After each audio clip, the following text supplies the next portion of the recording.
Selama kurang lebih 18 tahun saya menjadi praktisi ruqyah syar'iyah. Lewat channel ini, saya ingin berbagi kepada kalian cara belajar ruqyah syar'iyah yang baik dan benar. Harapan saya dari dulu bagaimana umat Islam itu bisa mandiri, bisa meruqyah diri sendiri sehingga tidak terikat atau ketergantungan dengan orang lain. Itulah cita-cita saya selama ini. Semoga lewat channel ini dengan konten-konten di dalamnya bisa berbagi kepada umat Islam dan bermanfaat.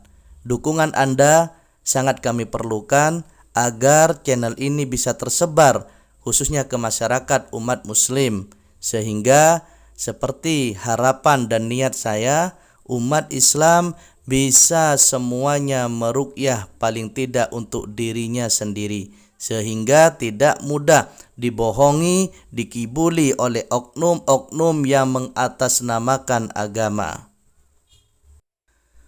Assalamualaikum warahmatullahi wabarakatuh. Di bagian ini kita akan membahas secara detail bagaimana cara belajar ruqyah syar'iyah yang baik dan benar sesuai dengan syariat. Baik saudaraku, sebelum kita menginjak kepada pembahasan selanjutnya, apa ruqyah syar'iyah itu dan seperti apa ciri-cirinya? Ruqyah syar'iyah adalah pengobatan yang diambil dari ayat-ayat suci Al-Quran dan doa-doa yang diajarkan oleh baginda Nabi dengan suatu harapan Allah akan memberikan rahmat kepada kita atas semua permasalahan hidup kita, atas semua hajat hidup kita. Itulah definisi daripada ruqyah syar'iyah, saudaraku. Tapi tidak cukup di situ saja. Kita juga harus tahu apakah praktiknya itu juga sesuai dengan nilai-nilai syariat.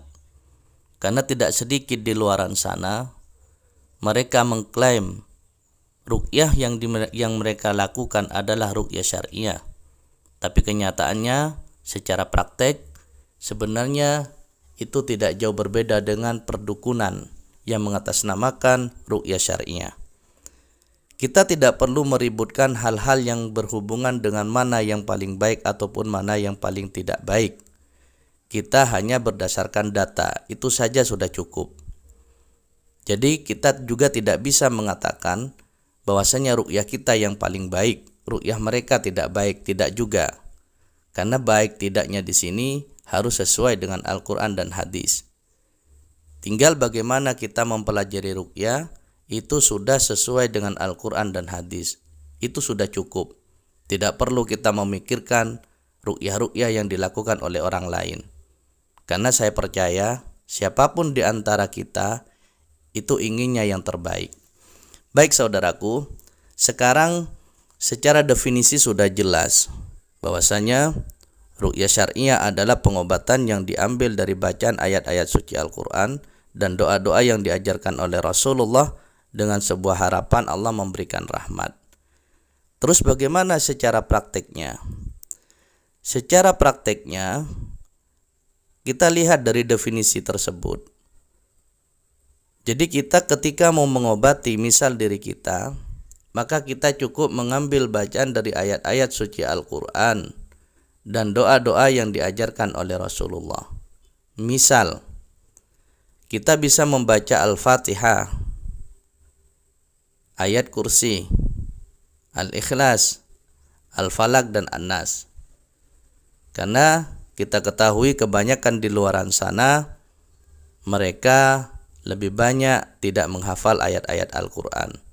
Terus bagaimana ketika kita tidak banyak menghafal ayat-ayat Al-Quran? Maka ayat-ayat yang tadi itu sudah cukup. Karena kalau kita melihat dari definisi sebelumnya, yaitu pengobatan yang diambil dari ayat-ayat suci Al-Quran. Jadi ayat-ayat suci Al-Quran dari Al-Fatihah sampai An-Nas itu kita bebas mau memilih yang mana sesuai dengan yang kita hafal, teman-teman. Tinggal kita mau meruqyah dalam hal apa.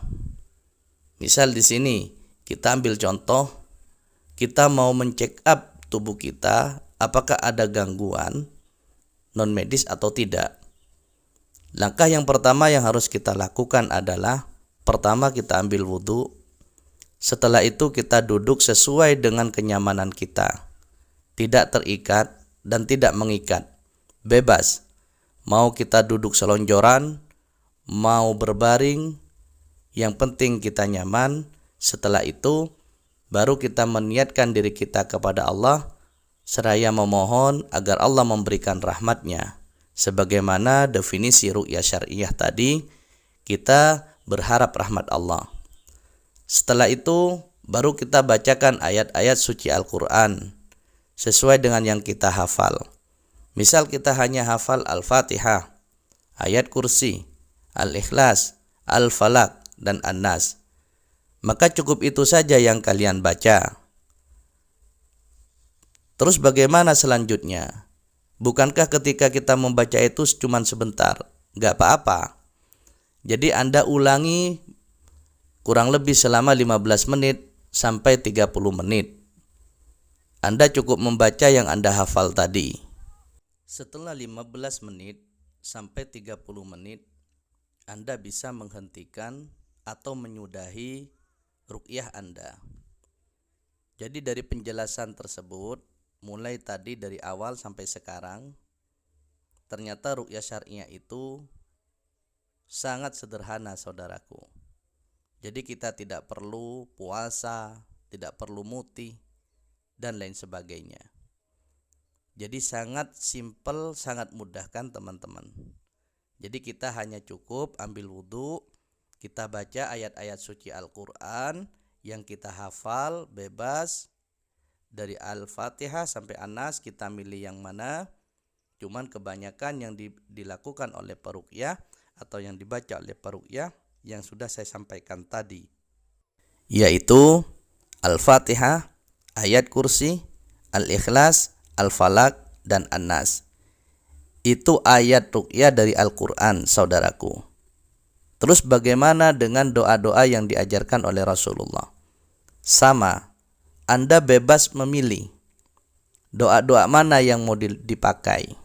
Misal, ketika kita sakit, doa yang selalu sering dibaca, terutama oleh peruqyah, satu contoh, Allahumma rabban nas, adhibil ba'sa ishfi wa anta syafi, la shifa illa shifauka, shifa'an la yughadiru saqama.